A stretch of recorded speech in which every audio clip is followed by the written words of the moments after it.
good evening, and welcome to another episode of the Mindset Master Podcast. I'm your host, Tony Reed, and I'm also the proprietor of the podcast. Now, in today's episode, we have a really special guest by the name of Danita Young. Danita is a nationally qualified bikini competitor. She is a personal trainer. She is the founder of Metabolism Makeover, and she also has 10 plus years of hormone root healing. Her businesses are women owned and women run. Now, let's give a warm welcome to Miss Danita Young.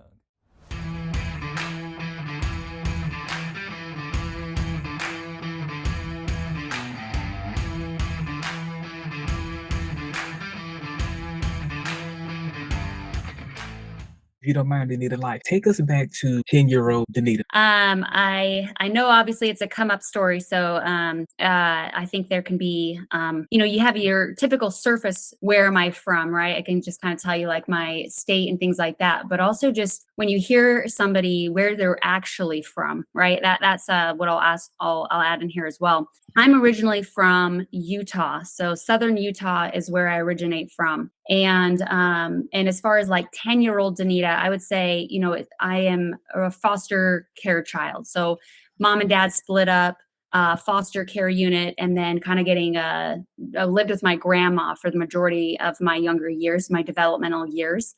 So that would be where I'm from. I love that. And we actually have something in common, Danita, because my grandparents raised me. So when I was born in the 80s, my mama was on that dope, and she still is in today's time. I'm not gonna lie to you. And then my dad, he's always been around, but he was more like of a weekend dad, and he still is in today's time, and it's okay. Mm-hmm. But his mom and dad, my grandparents, was like, hey, we're going to raise this boy up as our own. And then when I turned 14, my granddad gave me our family barbershop. And so that's what I've done for like 25 years before I started my Tony Reed co-business, because I'm the only son, only grandson, only nephew. So yeah, I love that, Danita. And then another thing, my wife and I, we don't have any kids as of right now. We want to adopt. We want to save a life. So maybe you can, talk to me a little bit later on about that right there, because I would love to do that. So thank you so much for sharing that. That's amazing. Yeah, absolutely. I love your story. I relate a lot to that as far as father being that way. It's wonderful. It's wonderful when we can open up and share the places that we have come from and also where you're at now. That really, it just shows how much strength that you have and how much endurance and just kind of will inside of you to get where you're at, which is really fascinating. So thank you for being a leader in your space. And I love your podcast name and hearing what you do for members. That's really wonderful to give them that sense, even if it's just the word hope, right? That's so powerful for people. Yes, yes, it is. And that's what we need in today's time. We definitely need that hope, because that's actually what kind of made me be the person who I am today, because my grandparents always gave me that hope. They've always told me, son, you can do anything in the world that you want to do, but just make sure that you always have hope. Never give up hope, because if you give up hope, you've given up your light. And I'm like, And when I was younger, I was like, oh man, grandma and granddad, they don't know what they're talking about. They old school. They from the 1930s. They don't know what they're talking about. But now, as a 40-year-old man, I know what they're talking about and everything. And I love those like life lessons about hope and like never forget like family and stuff like that. Like, so I grew up with that whole aura like that, and that's actually been doing really good for me in my whole life, because now a lot of people want to like kind of know where I come from and kind of like, oh Tony, how did you get your temperament? Because I want a temperament like that. So that's why I try to help motivate people with my story. I agree. Definitely being raised by grandparents. That's what you and I have in common right off the bat. Yeah. Yes. And I wouldn't want it any other way, right? It was absolutely beautiful to be raised by them and to get that sentiment. And, you kind of get a little bit of an old soul personality in a way. I don't have any children myself. And so I'm right with you, actually, Tony, about wanting to adopt and wanting to be there as if I can't have my own, that I want to be able to give back of the things that I've learned in my life and to make a child's life better than what you and I had to endure of being without that kind of mother or father figure? Because I know for me, Danita, like when I was, let's say maybe about the fifth or sixth grade, I would see, kids at like PTA meetings and stuff like that. They would have like their mom and stuff, and their mom is like in the 20s and everything. And then so I would be there with my grandparents, and at that time they was in like their 50s, and I was like, oh man, I'm kind of embarrassed or what. I need to put a bag over my face. Somebody else here with their mom and dad, it's all cool. But at the Hmm. end of the day, I was like, wow, I was here with the best people because my grandparents, because like they have so much wisdom. But we just lost my grandmother about a year and a half ago. I'm sorry. Yeah, thank you so much. And she had that passed away from dementia. So my wife and I, we used to live out on the West Coast and everything out in California because I had wrote a movie script and I came in third place out of 75,000 people, Danita, and I turned it into a screenwriting competition. Thank you, thank you. And then so they had purchased the screenplay from me, and then me and my wife had sold our home and then drove 4 days to California and everything. And then I didn't plan on coming back to Tennessee. And at that particular time, my podcast was a different name at that time. But I was like, you know what? I'm not going to come back to Tennessee because, life is going good on the West Coast. But then once my grandmother passed away, and I was like, oh my God, like that's like my mom right there. She's gone.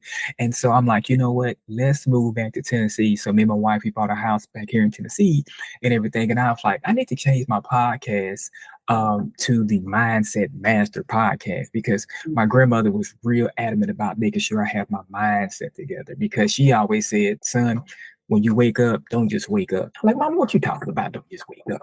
And then what she's talking about, Nita, like most people when they wake up, the first thing they do, they get their cell phone. And that immediately puts you in a downward spiral because typically 9 times out of 10, it's going to be something negative on your cell phone in the morning time. Bank accounts upside down, somebody done passed away or something like that. And then so she's always taught me to get myself together first. So what I do when I wake up every morning, Anita, first I give my thanks and, for an hour, and then I journal for like 10 minutes. And then I don't touch my cell phone until 11 a.m. 11 a.m. Anita, on up. Hey, I can hear that negative stuff. But from 6 o'clock when I wake up, between that 6 and 11, I don't want to hear nothing negative. So Wow. I'm so thankful for, the lessons that my grandmother has, taught me. So, and that actually put me where I'm at right here today. Well, that's impressive. I wish my grandma gave me some tools like that. Mine was you just need to use less toilet paper and you need to use less water when you're in the bathtub. So, I mean, I feel like that's impressive. I love your grandma. I love what she gave you. And it's so true though, isn't it? Right? It is. Sometimes it takes us all the way until our 40s until we finally recognize that we can work 80 hours a week, but if we're going in the wrong direction, that mindset is going to make us very costly mistakes. And we can work hard, but there's a thing called work smart, right? That's that mastering mindset. And it took me until, pretty much just recently in my life to really learn this thing called wake up, and not just wake up, but wake up. And I'm so appreciative for that. So thank you for sharing that. Now, kind of segueing off of that right there, Danita.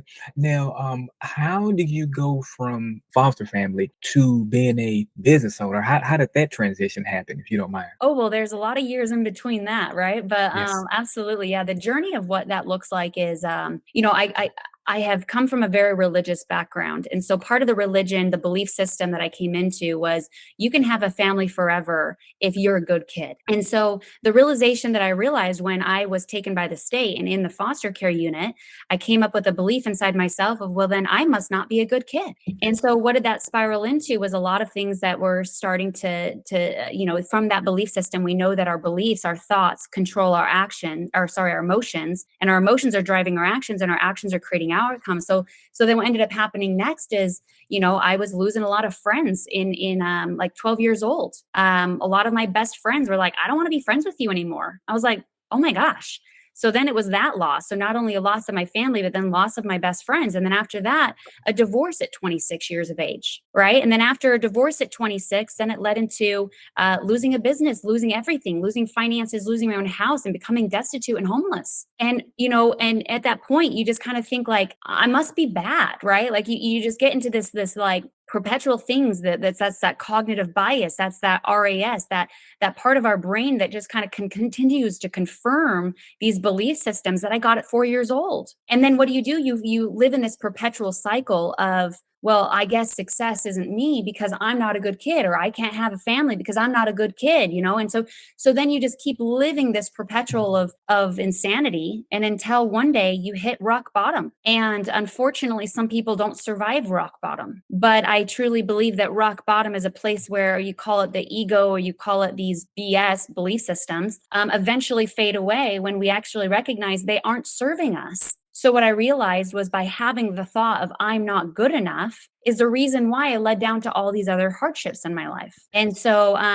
the realization is, when you become an entrepreneur, you recognize that you're not working on the business is actually working on you the whole time. Mhm. You You're right. recognize that, when you're working for somebody else, you don't have to grow. You can just clock in, clock out, and there's no growth that's required. But as soon as you become an entrepreneur, when you clock in, it doesn't mean you're going to be getting a paycheck, and you might clock out and not make a tiny cent. If anything, you might lose money for working that day. And that's a big realization that, for any of you that are entrepreneurs that are listening to this, I see you and I feel that so deeply, of clocking in and not making a penny and then clocking out. That's brutal. And so what showed for me through that journey, and I'm obviously taking the call right now, so if you want to like shut me up, let me know. But the journey of it was seeing that not being good enough was actually taking my success, because I wasn't showing up to be the real me. And by not showing up to be the real authentic me is the reason why my ads weren't working. Is the Mhm. reason why my niche wasn't where it was supposed to be at. Was because the reason why I couldn't communicate the way I needed to communicate. And that's everything when you're in the online world, right? And so it's not until I recognized who I really am. And that's why this mindset master, why this is so important, is because at some point in your life, you go to a place of rock bottom. And I don't invite you to go to the basement of rock bottom, because it's just the same. It's worse. But you know what? Maybe go there and lose yourself. And lose your belief systems, and recognize that they're not really you. So what I had to do is I had to trail back to my little 4-year-old self, and I had to ask that little girl, is it your fault that you were taken by the state? Is that really because you were a bad kid? Is that really your issue? Or did you have adult responsibilities put on you as a child and it had nothing to do with you? You've actually been a good kid this entire time, right? So then you go back to all these events in your life and recognize they all stemmed from that unit. And so when you free yourself from these limiting beliefs, watch how unstoppable you become. Yes. And so the answer to your question is, the reason why now I am a successful business owner and have mastered my life and have been profitable and have been life changing for individuals and everything, is because of that, of being able to go to your truth, get out of your way, because each one of us are unstoppable. It's just, do you believe it? That's it. You have to believe it. And thank you so much, Danita, for sharing that right there. That was a amazing story, because here we go again. We have something else in common, because I too have hit rock bottom. I'm going to be always honest, but I never lie on my show here. By me being raised by my grandparents, I've always had everything I've always wanted. So I always knew that I could do anything, because my grandmother told me I could do anything. Then when I was 21, I sold a piece of commercial property to Oprah and her family, and that's what put me on the map. It was like, oh wow, like this kid over here sold a piece of property to a billionaire or whatnot. At that point, everything in my life, even though my parents didn't necessarily want to be around me and with me, but everything in my life at that point in my life was progressing the right way. I didn't know anything about failure. I didn't know anything about hardship. I didn't know anything about that at that point. Then when my wife and I went out to California, and then we sold our house in Murfreesboro, and then they gave us some money, a few $100,000 for the screenplay. But that money gets chumped down quick when you living in Studio City, California, paying $4,500 a month for rent. So all of that stuff kept getting chopped down, and I was like, "Oh my god!" Like down to like 30,000 left. Oh my god! I need to do something. And then at that point, Danita, I was like, "Man, I have two choices. Either I go back home to Tennessee with my tail between my legs." I'm like, I ain't ready to go back to the South. I like this West Coast thing. This is kind of when my YouTube stuff started coming. I started making videos and started putting them on Udemy and making courses and stuff like that. And then one day, this one lady said, Tony, I love the way you talk. I like your voice. Why don't you do a podcast? And at the time, the podcast at that time was called Tony Reed TV. And then, like you said, I'm clocking it. I'm an entrepreneur. I'm going to just go full time on my business, on my podcast. And like you said, I clocked in many days, Danita, and I didn't make one penny. I didn't get one listen, one view on anything. And then I was like, man, I'm ready to give up. Like, I'm spending all this money on these ads and stuff, and I'm just spending $500 or $600 here that I really don't have. And then now, like, the 30,000 went down to like $3,000 we got in the bank now. And then we had to wind up getting borrowing some money from my father-in-law. Like I said, bless him. And then after that, I said, you know what? I got to do this. I know that I was the kid who grew up having everything, but now I don't have anything right now because I've lost it because my business isn't bringing this in. Mhm. So here's my breaking point. Either I give up and go back and do the regular 9 to 5. There's nothing wrong with that, but I didn't grow up from a family like that. I grew up from entrepreneurship. Uh, And I was like, okay, here we go. Then I really started diving into it, Danita. Then at that point, got my first listen, got my first view. Then boom, I got monetized. Started getting ad revenue. Like, oh shit, okay. And then boom, at that point, that's when my grandmother had passed away. Once I had kind of like popped off, so to speak. Then if she had passed away, and I'm like, okay, well, I'm already rocking and rolling or what. Now let's change it from Tony Reed TV to the Mindset Master podcast, and everything. And then came to Tennessee. Instead of me having all that hatred in my heart, oh, my grandmother's gone. Oh, I can't do nothing. I'm gonna give my business up. That made me go harder than Danita because I was like, grandmama looking down on me right now. She's mhm, watching me. So I have to make sure I do this. And then mhm. at that point, all these other opportunities came up, coaching things and my motivational speaking gigs, all this stuff opened up for me. But had I hadn't believed in myself and had I hadn't hit rock bottom, I'm not sure if I would even be talking to you right now because I would probably have a different mindset.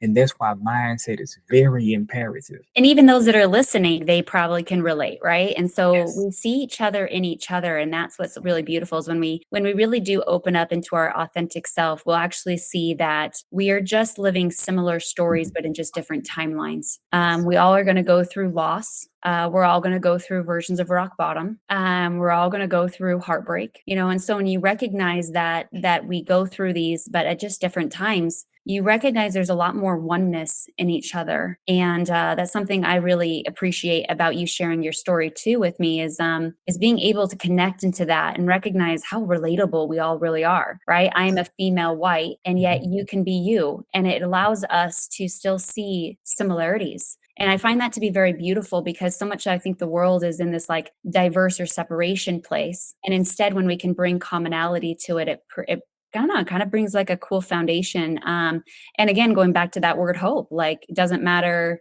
if wherever you're at, I'm sure you probably have heard many different types of stories, but there's going to be something pretty similar across them all, which is going to be mindset, right? Yes. That's going to be the thing that really empowers. So yeah, that whole thing about opening up, right? That's been like the key because I feel like with a rock bottom, somebody has a choice to either be the victim, which would mean that they go into a contracting energy. And what they're going to find is that there's no opportunities that are open up, right? That stagnation, that stuck feeling. And so you naturally, it sounds like by having the way of upbringing, it allows you to flip that mindset over into more of an expanded version of yourself to see opportunities. But that doesn't just naturally happen that way. And so for me, I was the opposite. I hit rock bottom and I went to the basement of rock bottom and to another basement of rock bottom. And I was like, oh, when does this end? And the reality is it doesn't have a time frame of when it ends. It's when you decide to change. Right. And so for me, I thought, well, I'm a good person. So I should just automatically be out of this.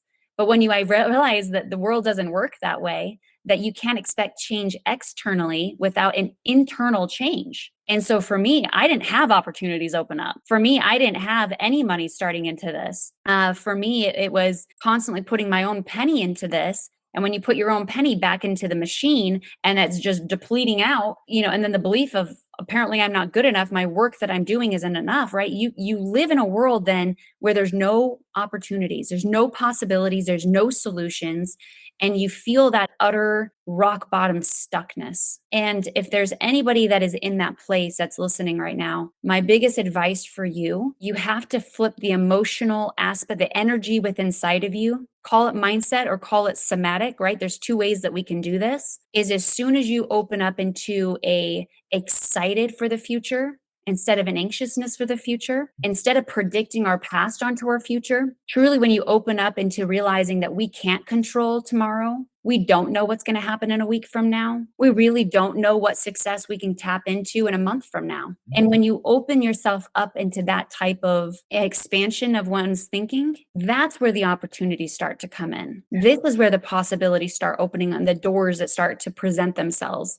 but they don't just naturally present themselves. So that was kind of one of my big realizations, was doors just don't randomly open for you. Anybody that's successful has a ton of these pivot moments behind them, and it's just how we identify with them. And so something as far as many failures have slapped me upside the face in the entrepreneur world. Boy, we would be here all night long and into the next week and into next month if we wanted to talk about all those failures. But something really interesting happened on my most recent one was, and I call them pivots, because there's actually no such thing as failure. So if you really think about the word failure for a minute, that means you have to entirely give up for the rest of your entire life and never try again. So think of laying in your bed, staring at the ceiling for the rest of your entire life and never trying again. Now think about that, the pain of lying there. Think about the actual, pain of lying there in bed and the aches and pains that you're eventually going to start to feel of just lying in bed and completely giving up. Eventually that pain is going to become more so than just actually trying the next new thing. Okay. And so when you recognize there's no such thing as failure, because that's really what failure means, but you recognize that failure actually just means pivot, and exactly what you just said, change course. Like your wife told you, change course. Right. And that's all that it is sometimes we get so emotionally attached to the name or the identity of it, or I built this, right? No, it's not that you built. You are the creator. You have the experience that nobody can take from you. You have the skill set that nobody can take from you, right? That is who you become, not these things, these identities. Like, yeah, this is actually an old company, Booty Bands. But what I learned is actually fitness. You can't achieve fitness unless you have mindset. So you and I are very similar. Like as you went down the real estate course, I went down the fitness. That was my space. But I recognized that fitness, what does it mean? It means transformation. And so many people were trying to fix it with tools. They were trying to fix it with more workouts or just more diets. And eventually I realized, after running the business and running my brand, I thought, how many diets do you really have in your closet? Thousands. If they were to go into their computer or their phone, they would be able to find thousands. What is one other diet going to do for you? And then I was like, well, what about your workout? How many workout plans do you really have? And what they ultimately found is, I've got a lot of workouts. So then what's the big problem here? The big problem of why we're having an issue with fitness is because of the word consistency. So as soon as I figured that out, that it was actually consistency, and that underneath consistency is a thing called energy and motivation. Basically, what is that? That's mindset. But people are running from this thing called mindset, because a few of my people on the call right now, honestly, are stirring in their seat because they don't like that word. Because as humans, we are resistant to change. We are not built to be successful. We are built to survive. We are built to be safe. We are built to be comfortable. So that is a fact that 92% of people in this population, in this world, are not going to change because they're afraid to. They fear the unknowns. And so once you find out that only 8% of people do, well, what do they have that you don't? Do they have more money? No. Do they have more hours in their workday? No. So what is this secret thing that 8% of people can finally become successful? Once you figure that out, nothing holds you back. Often people that are listening and they fear that word mindset. The only thing you're fearing is the opportunity to accept happiness, success, joy, and abundance into your life. People think that therapy and mindset and all this like psychology work is about accepting depression and pain and misery in their life and just to deal more with that. No, it's the opposite. And so once you recognize that's what mindset really means, then your whole entire shift changes. And that's what I had to recognize, is that it's not about dealing with it. It's about accepting the opposite in. So once you learn that there's no such thing as failure, what would that do to you? Who do you become when you're unstoppable now? Because there's no such thing as failure. It's called pivot. Pivot as many times as you want to. It can be called real estate. It can be called fitness. It could be called dog poop. Pivot and pivot and pivot again. And as long as you stay open in that expanded state, you're going to find it. And the journey is actually more of the beautiful part of it of who you become, it's not the success, you guys. It's not. You think it is, but it's the unstoppable version you become. Tony, so what do you think this is all about? What do you think this whole thing called life, in your opinion, is all about? I think life is about like learning experiences, like knowing that we come from God. I'm like you on that. I say God. So my opinion on that is like know where we come from. We come from God. We're all created equally or whatnot. And so I know that we can do anything. All we have to do is think we can do it. Because if we don't think we can't do it, we can't do it. If we know we can do it, we can do it. It doesn't matter what it is. I realize that now. And so I realized we are unstoppable beings. We are. We just have to alter our brain to know that we can do it. And once we know we can do it, that's it. We can do anything. You said the most powerful word right there that resonates with me, which is creator, right? Yes. So that's what I truly think that this world is creation. And think about it. What is God? He is a creator. Now he, she, source, energy, whatever you believe in. I don't care what your belief is, right? Mhm. But as you recognize creator, and we are an extension of creator. So what are we all doing? We are all creating. And so when you identify that that's really what it is, and we all have a gift that we don't realize ourselves until other people tell us what our gift is, and you're going to actually realize gifts are these little hidden diamonds that you wouldn't even realize that was a gift. And so many people are walking around aimlessly trying to find their gift when they need to stop searching and they need to start being, start creating. And guess what? Pivot, pivot, pivot, and keep creating and keep pivoting and pivoting and pivoting until all of a sudden it hits you upside the face and you go, this is who I am. This is what I'm meant to do. This is my gift. This is my purpose. And when you find that, you just really feel what this whole point is. Because otherwise you just don't know. And your little brother and things like this, my brother and my family and stuff can feel lost. But when you can just give a little bit of some wisdom and say, hey, I've been there. I know what it feels like to be lost. I know what it feels like to be failure, to lose it all, to gain it all, but then to lose it all crushes you even more. So I feel for those that have gained it all, but lost it all. It's way worse than people have never had it in the beginning because they don't know what it feels like. Yes. So then you go on the hunt to gain it all again. And it's a different type of hunt because the first one might be luck, to be honest. Mhm. We were just in the right place at the right time. But I think the second time we come into it, it's intentional. Now, piggybacking off of that right there, Danita, what is one piece of advice that you can leave our listeners with? I'm going to leave you with the best one because I think the whole podcast has turned into advice, but but I'm going to leave you with the best one and something that I would only share. It's so funny. It's like only what I would share is if I feel like people were ready for it, but I feel like you guys are all ready for this. So here's my advice. We are either living in the state of the past or we are living in the excitement of the future. So my advice is stop trying to predict and control your future by predicting the past and putting the past onto our future. Okay. Sit and think about that for a moment. For you to say, I can't be that because of XYZ in my past. What are you doing? You are just putting your past on your future, making your future your past. My mom and dad can't be in the same room because 30 years of being divorced, they will never be in the same room. Well, what are you doing? You're putting your past on your future, making your future your past. Anything that you say you can't, you are just putting yourself into a place of safety and comfort because you're trying to predict, which is a false sense of control, which is fucking up your life. Excuse my language. So my biggest advice, start going into your future. Go to your future with excitement because anxiousness and excitement is the same freaking word. It's the same thing it does in your body. Your heart races, your adrenaline goes up. Like it's the same thing. But you choose on if it's anxiety or if it's excitement. So the question is when you go into the unknowns, because we realize that 2025 or tomorrow or next year is the unknowns, you guys. You have to become excited about the unknowns. Well, how do you do that? So I want you to think of one word right now, Tony, and I'm gonna do this with you so that we have an action. Okay. I want you to think of one word that excites you, but opens you up into the expansiveness to look for opportunities in your future. Now I'm gonna tell you my word. Okay. And I'm gonna tell you all my other clients that their words. Meanwhile, I want you to think what yours is. Mine is adventure. Mine is learning. Okay, cool. So I pick my word because that's how I pick my friends. That's how I picked my fiance. That's how I picked my career. That's why I travel, right? So every core to me is that word. And so, so for you, tell me why you picked that word. Why did you pick that? Because that's my core is learning.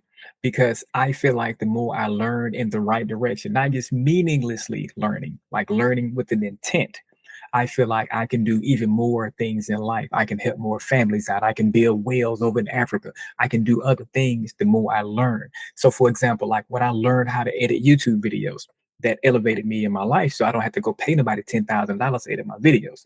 So I learned how to set up a podcast set. I learned how to broadcast my voice out.